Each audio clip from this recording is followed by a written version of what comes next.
Hello, Roland. Welcome to the show. Thank you so much for joining us. Such a pleasure to be here. Thank you for inviting me. It's an honor. Absolutely.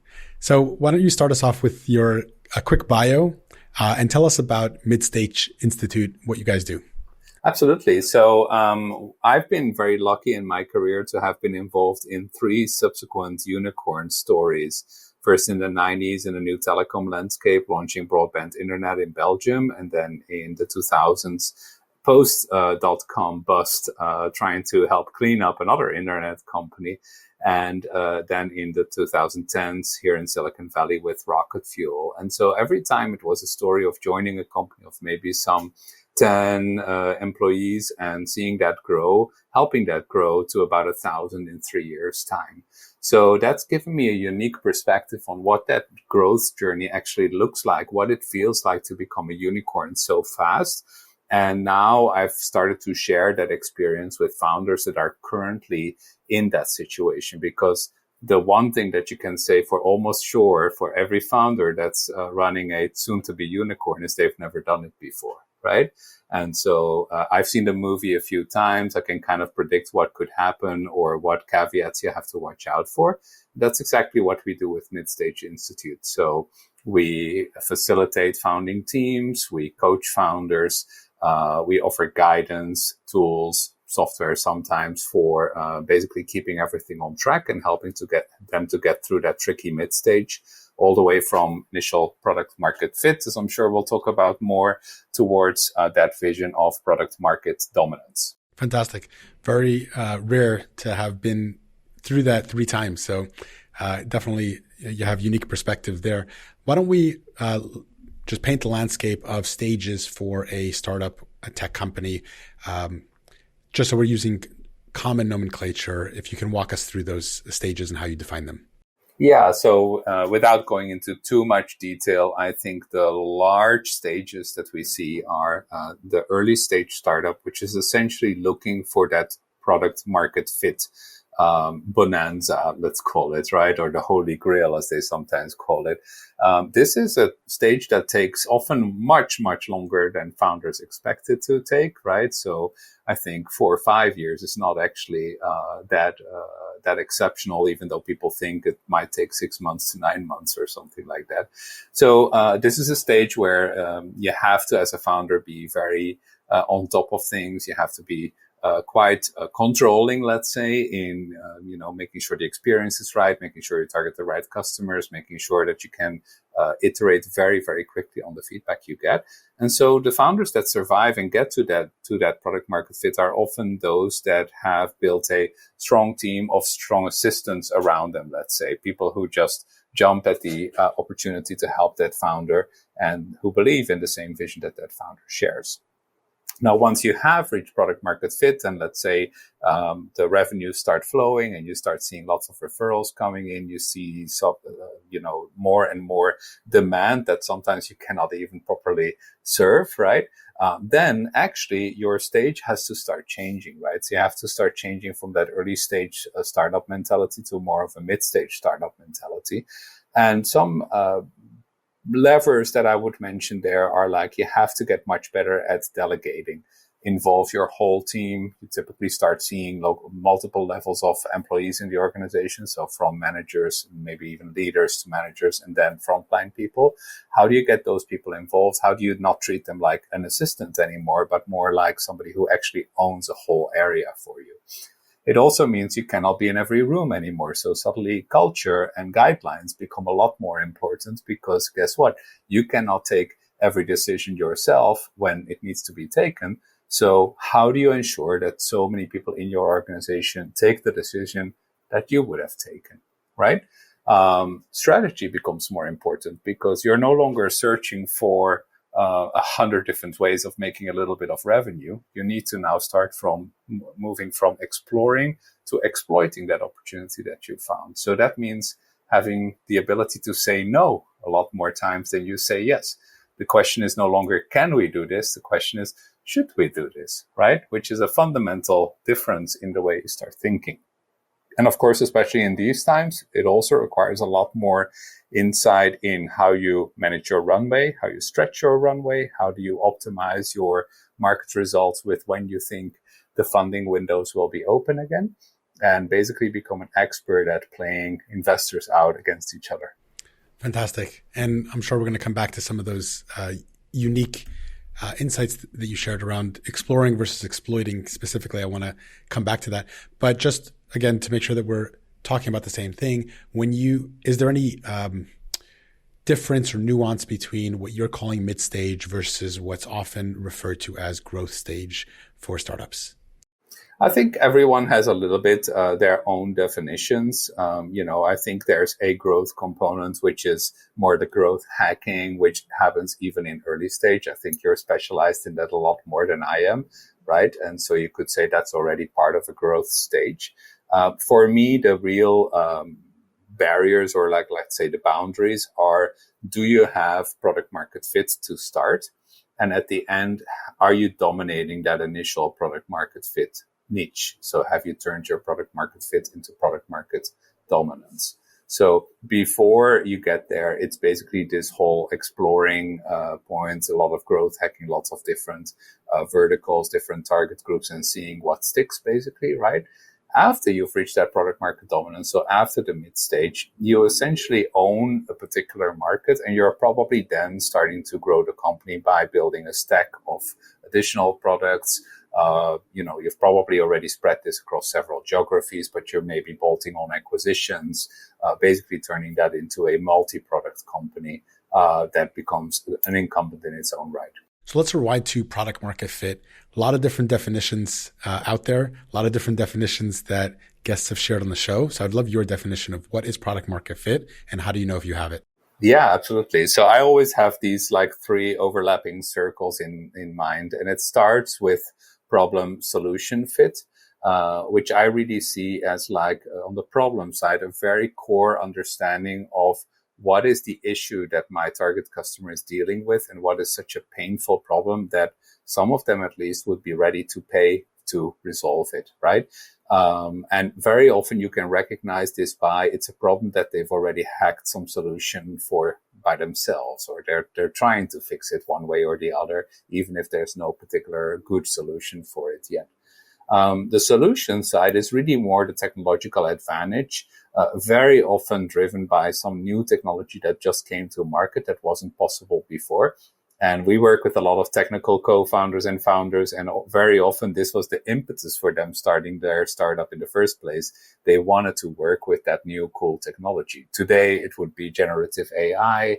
A few years ago, it would have been Internet of Things, or in between, maybe everything to do with crypto, right? So that's often a technology that they love to work with, where they see a lot of potential. But for technical founders in particular, it is also often a solution looking for a problem. So that matching of an actual customer problem with a technological unique advantage is, I think, the part that takes often the longest in getting closer with customers, understanding what their true problems are, maybe embracing that the world is different from what you actually thought it was, right? And it's only then that I think you can start working towards monetizing, which would be the third circle in my model. You have a problem and a solution fit. Now, within that problem solution fit, who are the people that are ready to fund you for this, to pay for this, right? And that's almost always just a subset of whoever has this problem. It may be people that value their time. It may be particular verticals. It may be particular kinds of companies. That is actually the last component of product market fit, identifying who is going to be willing to spend money on resolving this problem. And that's when you can start sizing your market and actually start targeting those particular target customers that you feel would be well off with this new problem solution fit. Yeah. And sometimes the person willing to pay for it isn't actually the consumer or user of the product. So you can think of sometimes more complex purchases or ecosystems that exist where another party, maybe an insurer, maybe an employer or somebody else might pay for it, even though it's the end user is who you thought it was, but the customer is not who you thought it was. But I love that framework, and especially the focus on starting with the problem and does the solution solve that problem, as opposed to starting with the product, which unfortunately sometimes we get a little too enamored with our own products, and they may be cool and the tech may be exciting, but nobody cares. They care. Customers care whether you solve their problems, right? That's absolutely right. That's been my experience too. But I will also say, Moshe, I still think it's a better approach to start with a solution and then find the problem, even though in theory that's completely wrong.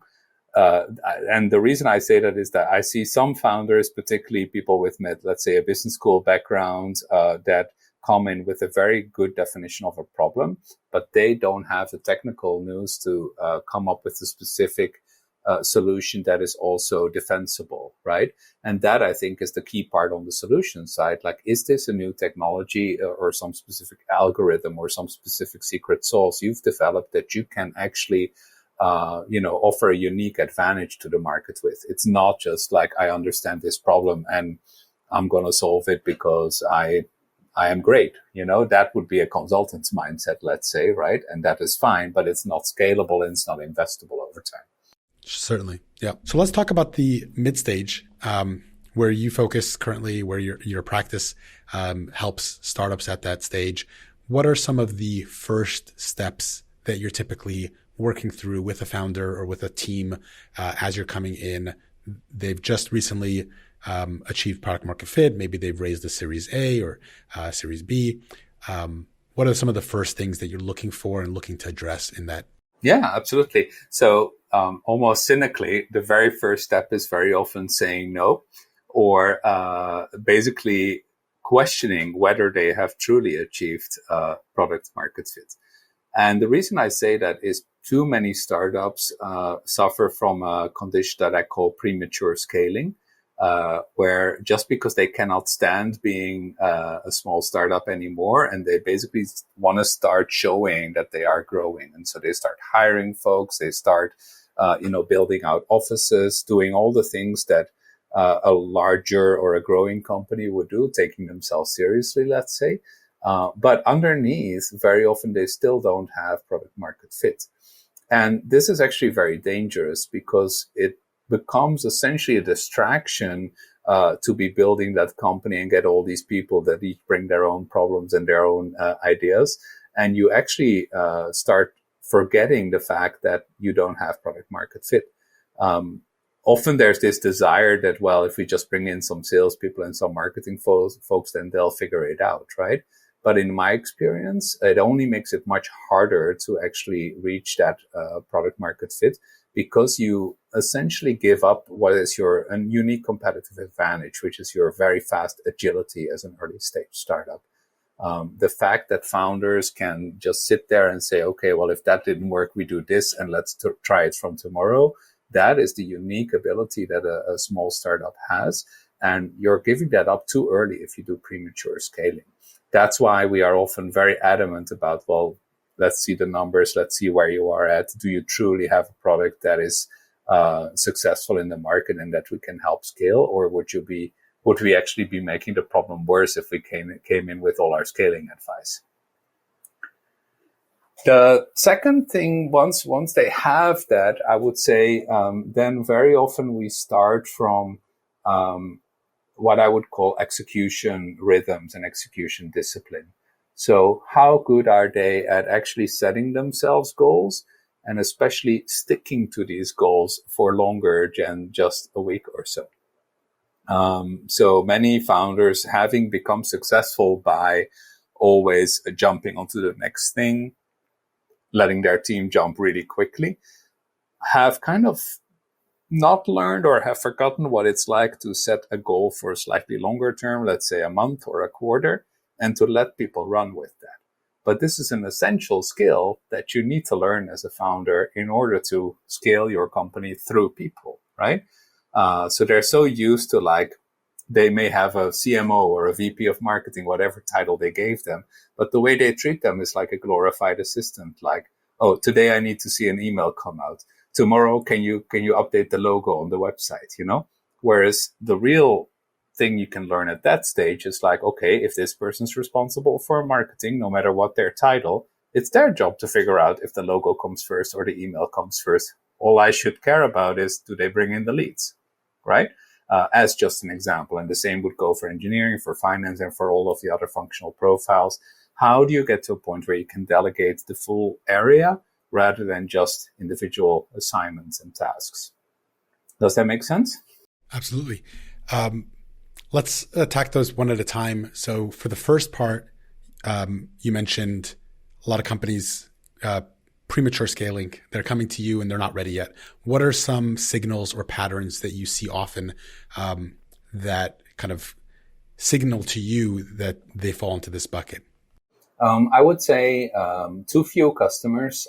So a lot of revenue dependence on just one or two customers that really love them, and where they essentially do everything that customer asks for. So where often it's not about the technical products per se, but it's essentially become a glorified consulting company. And very often they don't realize they're actually doing consulting at much cheaper rates than the market would expect, which is why the customer loves them so much, right? But it's not scalable.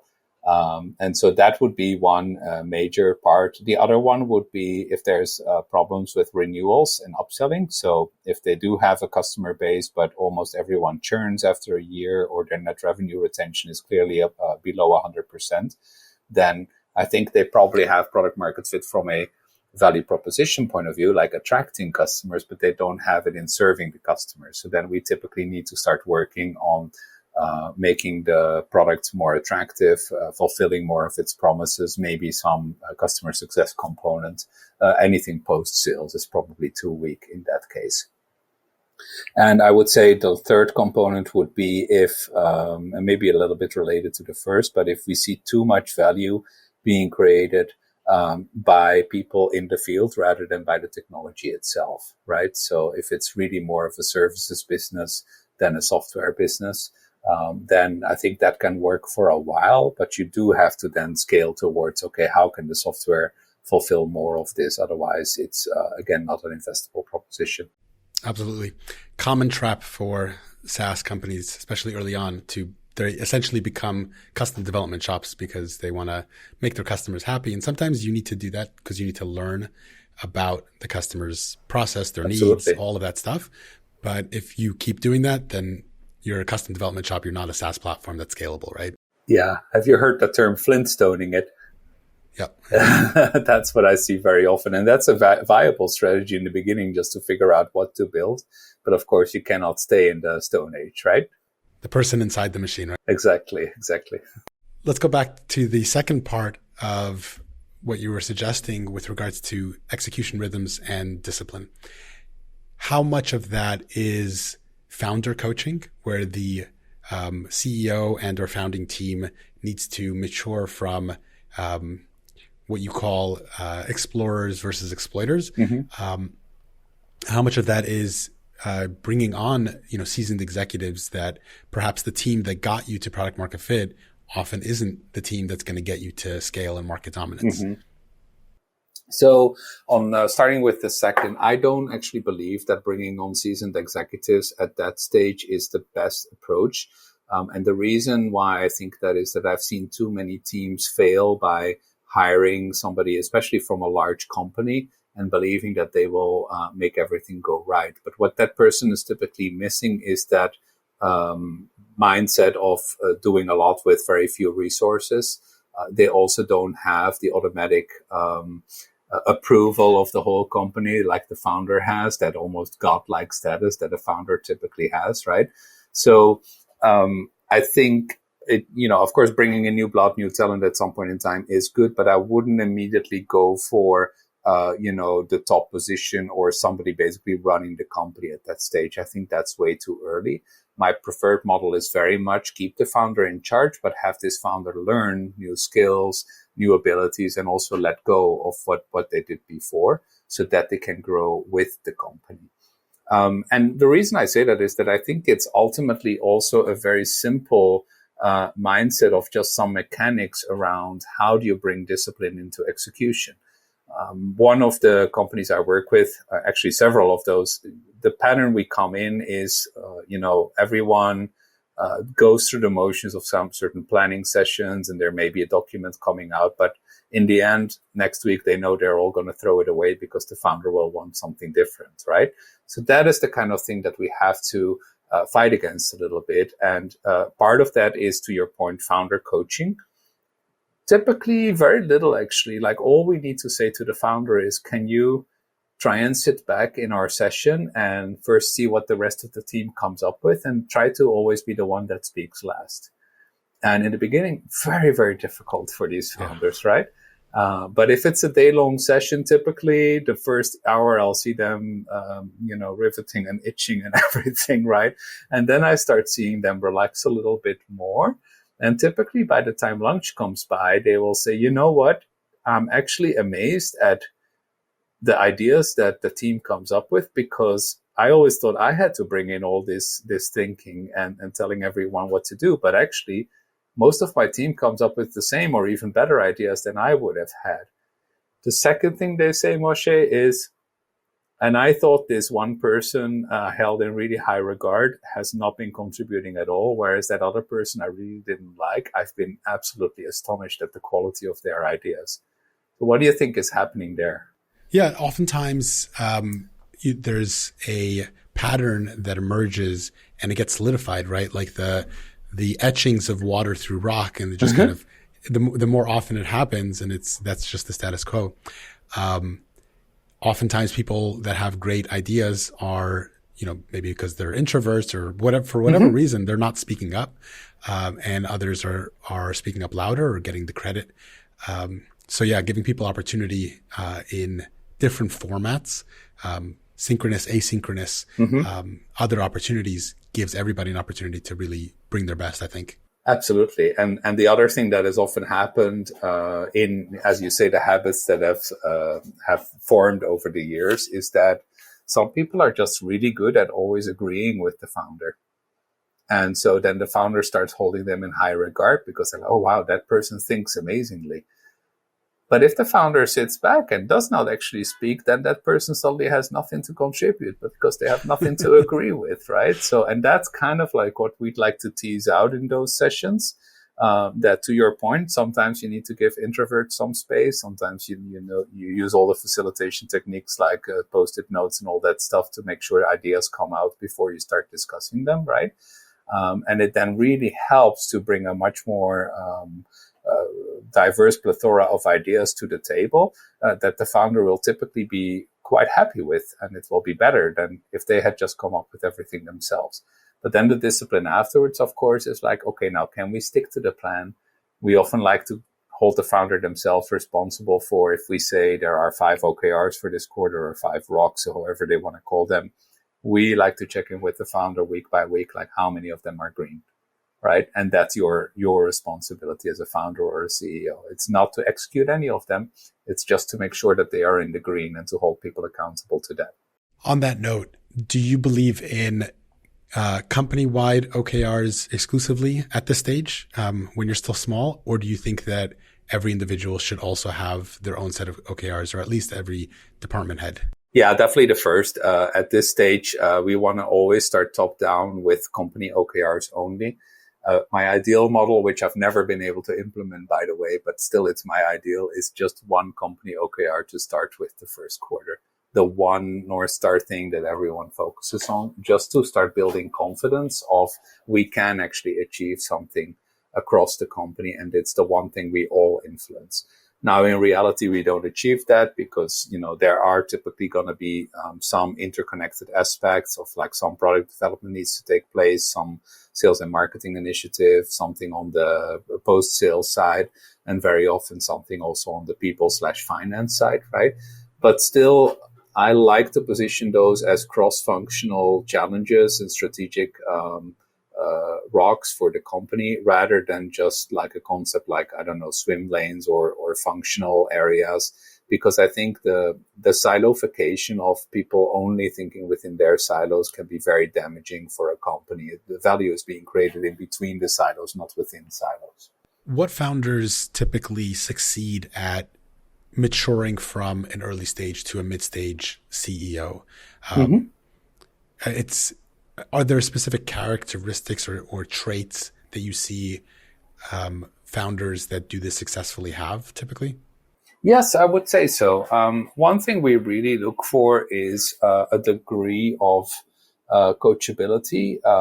And that's maybe expressed too much in our terms as coaches, but what really drives that coachability is, I think, is a desire for self-improvement, right? So, very often you can get that indicator by just asking them, what's the last business book you've read?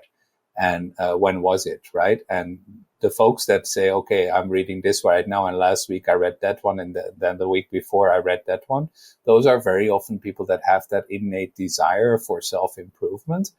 Whereas if a CEO says, oh, I don't read any business books, I've got all I need, then that's often a bit of a red flag for us. And there are certain founder profiles that I'm sure we've all met them that are a little bit thinking they are God's gift to the world, right? I'm not even religious, but let's just stick with that language at this point in time. And when they think, this, I'm always right and the rest of the world is stupid, that's a much harder slog to go through. And some of these people really don't want any coaching.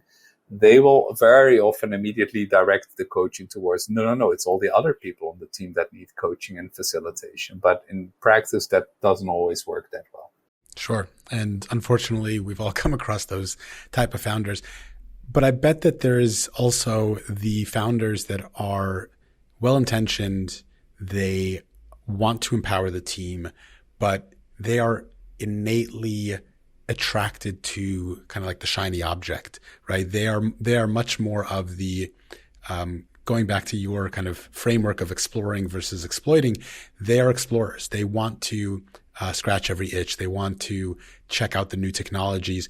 Whereas once you have product market fit and you're moving into this new stage, it's not about, discovering all the other things that could be out there. It's about doubling down and tripling down on the thing that's working and scaling that up.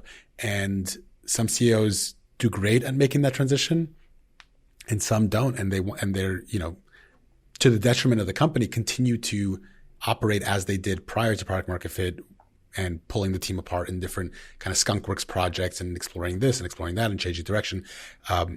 So I see that happening as well. Yes, absolutely. And that's why I would say it's not just the coachability that we look at, but also the executing ability, right? And then a third very big component is what outcome do they envision? And that outcome is, I think, an extremely important part because if their vision for 5 years, 7 years down the road is I want to be a unicorn or I want to have exited, I want to be a billionaire, that is a very different outcome that they have in mind than somebody who says, well, I just want to be known as like a technical genius, right? So you're right that many of the founders that we work with have more of that visionary / technical part. But I would also say very often this is one of two co-founders that has that, whereas the other is then much more focused on execution ability and actually building a business rather than just tech exploration, right? And you often need both, right? So it can be a danger also if somebody's purely focused on execution of what they have and they're not actually looking at things coming down the horizon, new technological developments. I work with one customer, for example, that had really optimized their whole business. And there's a lot of service components around writing text for customers and stuff like that. You can only imagine what that feels like now that generative AI is suddenly coming down the pike and it's basically doing for free what part of their service components were doing. So in that case, they need to be able to jump really fast at like, okay, what is actually coming down the pike? How can we respond to that and maybe even use it to our advantage, right? I want to go on a little bit of a tangent since you brought up the co-founder dynamic. Any advice for founders in terms of finding a co-founder and evaluating co-founder fit? And I guess it's probably similar rules or advice as it comes to making some of those critical early hires as well. But any advice or tips that you have to share on that? Yeah, absolutely. So I think I do believe that having a co-founder or two co-founders is a really important success factor in a startup. So while I wouldn't exclude single founder teams, absolutely, I would say it's a much higher uphill battle than if you have some co-founders. I will say the co-founder teams that I found successful are very often based on working together for years, often based on friendships, often based on having been involved with each other for many years. And that's often a more important component than what skill set do they bring, how much experience do they have, because very often people can actually develop these skill sets based on the responsibility that they are given within a company. I would also say within that co-founder team, while generally there's an agreement that important decisions are taken together, somebody needs to be able to make the call. Otherwise, it's a recipe for paralysis. And so you do need to agree on who is ultimately the CEO, not just as a great title to have, but also as a great burden to bear, right? And one of the companies I worked with for a long time, they had 3 co-founders, and I asked them, so how did you decide who would become the CEO? And the 2 non-CEOs both said, because we were faster at saying, not it. Not it. It doesn't always work that way, obviously, but I do think having that dynamic is very important. And then the third thing I would say, and this is more for when you have co-founders and the inevitable tensions come up, it's a little bit like in a long-term relationship or a marriage. Never threaten the relationship per se, Try to always keep the structure of the relationship there. And yes, you can disagree for however much you want, and you can call each other a-holes and all that stuff, but do not threaten like, I'll leave you. Because once you start doing that, then basically everything starts breaking down. So going back to that journey of scaling up, you talked about kind of product market fit to market dominance. Yeah. What is the point where a startup, or at that point a mid-stage startup, how do you know that it's time to go to our second market or our second product? Oftentimes people do it too early, that, they're like, we talked about kind of like the distractions and shiny objects and spreading yourself too thin. So I like your focus on market dominance. How do you know that we're ready to start exploring the next market, the next product line? Yeah, I think it's really a question of how far are you in your core market, right? So I think many times people think, oh, we see this amazing growth in our core market, and so it's time to launch something on the side. Or I'm sure you deal with this a lot as well, when people with more technical exposure than, let's say, sales and marketing exposure feel, oh, why is this all so hard? This just should sell itself. We should have a better product out there, right? And so they never kind of learn that building a growth and sales machine is a job in its own right. And it's maybe even harder than building a product, right? And so they mistakenly say, well, this is too hard. The product is not right. Let's just explore something else, right? So that's a long-winded answer to say, I think your focus should really be on dominating that initial market as much as possible. And I would say it's only once you have solid traction in the mass market, not just the early market, and you are on clear track to become the market leader there, that you need to be ready with additional products, basically to launch that additional S-curve on top of your stack. I would agree with you, Moshe. Most founders I work with are far too early in trying to launch secondary products. And what they don't realize is they give up a lot of that agility and fast moving ability that makes them the most competitive, because now suddenly you have to take in mind 3 product lineups and everyone's got different priorities, and you're spreading everything across too many, you're spreading the peanut butter too thin, right? So I think the ones that have been very successful is to stick with their core business for a long while and not to build too many distractions from the outset. On the opposite end of the spectrum, there are those that wait too long, and then, they kind of wait till they start missing goals, missing growth targets, to start thinking about their second product line. I see that less common, right? But obviously that's something else that you need to worry about. When we talked earlier, you kind of related this to thinking about your TAM, SAM, and SOM. Yeah. Right. Everybody's familiar with that because they put it on their pitch deck and then they forget about it after that. How do you recommend that founders keep that in mind as they're scaling up? Yeah, I actually think of this as like this should be almost the underlying vision of what you're trying to achieve as a company. And, coming back to what you just said about, well, people miss their growth targets and that's why they think they need to launch or they should have launched a second product.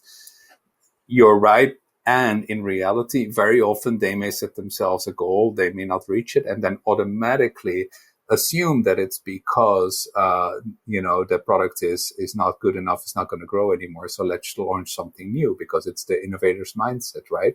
This is where TAM, SAM, SOM comes into play very quickly, right? Because they will say, we need a new product in order to grow our sales. And then I will say, in your core market, what's your market share? They often have no idea, right? And then when you start calculating against not even the TAM, not even the SAM, but just against the SOM, they're invariably far below even 1% of what they had calculated as their SOM. So then it's a question, is that really a product issue, or is it a question of not having built your growth machine, not having tried several channels, not having actually even found that initial channel market fit that you need in order to grow that product? And if you cannot do that, then a second product is not going to help. For early stage founders that are looking, they're still pre-product market fit. However, they want to start sowing the seeds for success long-term now. Some of the tactical things that we talked about, for example, OKRs, likely overkill for early stage startups. Usually you want to have, 1 or 2 week sprint goals, and that's about it. You got to just keep on that treadmill, keep going at it to build a product, talk to customers, find product market fit at that stage. But are there things that they could start, whether they're tactical or cultural, that they can start pre-product market fit that will set them up for success later on? Yes, I would say so. So I would say in the early stage startup, it's truly about following that build, measure, learn cycle, right? From the Lean Startup book that's very famous. But there's nothing preventing you from delegating that cycle to some smart people on your team and say, okay, you're in charge of this build, measure, learn cycle. And I want to see more experiments and I want to see them move more quickly, right? So I think delegating tactics is almost always the answer in questions like this, right? So how can we actually learn faster? How can we get that cycle to move faster? How can we learn faster so that hopefully we get to product market fit sooner? That's where I would focus. I would also focus on staying very frugal. And so when people have new ideas and new approaches, I would say, well, let's primarily focus on staying agile. So how can we make decisions really fast and not build complexity too early? But there's also no reason why you're not already starting to look at potential talent profiles, wooing people that might join the company later at some point in time. Plus, of course, there's always the relationship building with potential investors, building trajectory of the data points that you send to all the investors you have met, making a big differentiation between just keeping the channel open and not actually doing a fundraise too often. So that's one of the tricks that people, I think, only learn after having been in this job for a while. You should almost never be raising, but you should always be having the channel open and talking to folks, wooing them, keeping them impressed. But the raising should be actually at a very short notice, where it's basically like, are you in or are you out? Yeah. Sorry for that interruption, but I was going to say that exact thing.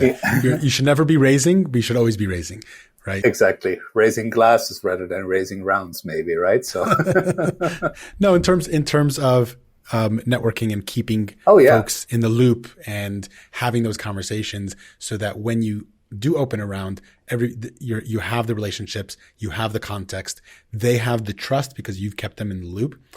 So definitely,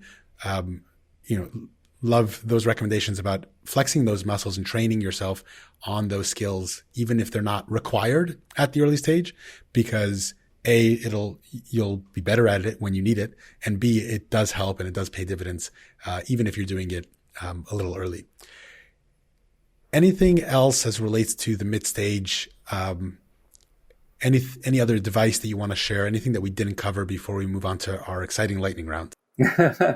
Well, we have a lot of resources because, of course, in the mid-stage, you're still going to be a generalist, right? So you have to focus on better people management, better strategy, better execution, better management of your runway. It's not yet the time where you can just have one person focus on only one thing of these, right? So typically the way we run our workshops is we will focus on each of these areas in the same workshop so that there's always some extra upskilling going on with the team. And then over time, we also start looking at, in the team, who are the people that are maybe like close to a burnout, or maybe they've run their course and they've done a great job going between, I don't know, from 1 million to 5 million or something like that.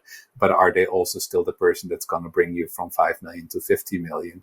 Or maybe it's time to start bringing in some new blood, to your previous point. Doesn't mean you have to fire the other one, but usually they're kind of burned out to some degree that they would actually prefer not to be part of the executive team anymore and to just have more of a steady job underneath a new executive that might come in at that stage. We like to close out with a lightning round. I'll ask you some questions. Tell me the first thing that comes to mind. Sound okay. Good? Yeah. Thank you.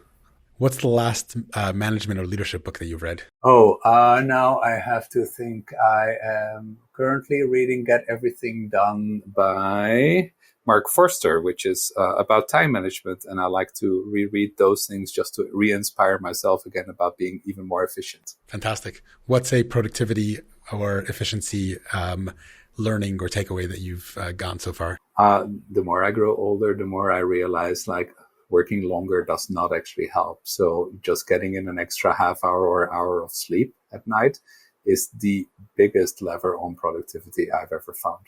Perfect. I thought it was just me and I'm getting old, but yes, I agree with you. Fantastic. If you're lucky, you get old, right? If you're not lucky, then you don't get old. What's a piece of terrible advice that you've received in your career? Not standing out from the crowd. I think some of us come from cultures where, in Japanese, they would say it's like the nail that sticks out gets hammered down. I had a similar advice once when I was in the Netherlands where I grew up. And I think it's actually opposite. You have to find some way in which you are special and unique. And that doesn't mean you have to brag about it or in any way be, too proud about it. But I do think understanding that every one of us has a unique value to offer and trying to figure out what that is the most important advice. So opposite to what I heard when I was a kid. Fantastic. Definitely a cultural thing as well. I think it changes from one to the other. Who's a mentor of yours that's had a significant impact on your life or your career? I would say my first American managers when I was working in Belgium. One was called Dave, the other one was called Chuck, and they both really, from very different styles, I would have to say, really guided me towards understanding more management potential, encouraged me to do an MBA, became very influential also in learning to look at the organization from a CEO perspective. And that really has stayed with me for many years. What's one thing that you'd like to change about the startup world? The focus on raising funding. I think it's become so much the recipe for, as a successful startup founder, you have to raise funds from VCs. And that's basically the guideline for success. I think especially since the investments required to build a successful company have come down so much with infrastructure as a service, with lots of the growth investments that are not that important anymore. I think people should seriously consider to bootstrap longer, to be profitable earlier on, and to basically build a dominant niche where they can actually get much more return for themselves as well as a bigger impact in the world than they would get if they followed the VC path right away. But that's why I'm not an investor. You know what? It's a theme that I've heard from many folks, and I kind of agree with it. Most startup lore is focused on, the next raise, the next valuation. And that's great for VCs. That's not always great for founders. Yeah, I think that's maybe honing in on what we really would like to change, that understanding that what is good for VCs is not necessarily good for founders, or not always. And you're right, all the lore is about that, but it takes a while until you start realizing that a lot of that is essentially VC marketing, right? If you could have coffee with any historical figure, dead or alive, who would you choose? Mahatma Gandhi. Probably because Fantastic. He wouldn't drink coffee to start with, I think so. What would you talk about?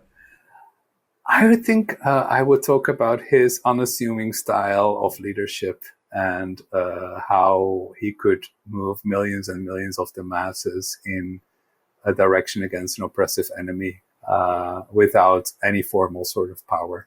Fantastic. Last one here. What's a core value or principle that you live by or try to live by?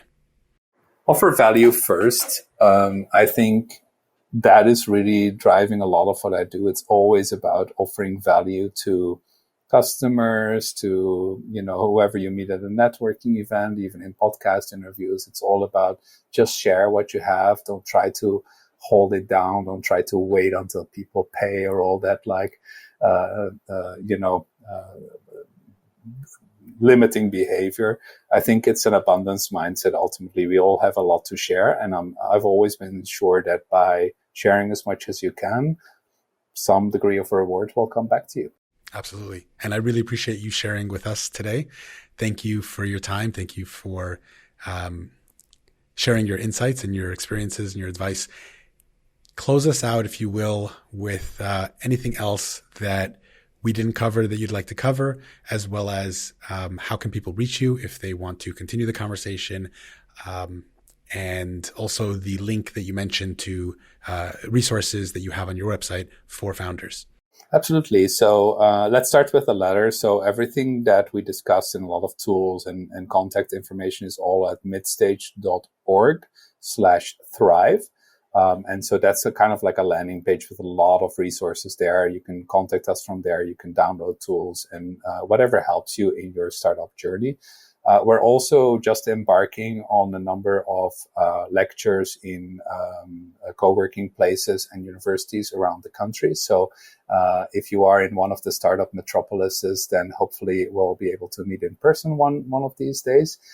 Is that US only? It's primarily US only at this stage, but yes, I'm looking forward to also maybe expanding it back into Europe, at least in the course of 2024. But so far, it's going to be the big startup cities in the US to start with. So yeah, we'll make sure there's a link of that speaking calendar on the Thrive page as well. And finally, I would say, as a startup founder, it's extremely important to understand what advice applies to what phase. So do not just take anything I said or anything anyone else says as like, this is the most important thing that applies to your startup. First, make sure that you're actually in the right phase to apply these things, because I don't want to be the one that has led you to premature scaling or any of the other faulty patterns. Fantastic advice. Yeah. It's always context dependent. Right? Absolutely. Yes. Fantastic. Well, Roland, I really enjoyed this. Thank you so much. And I hope to stay in touch and continue learning from you. Absolutely. And I'm learning a lot from you as well, Moshe. And it's been an honor to be on this amazing podcast. Thank you so much.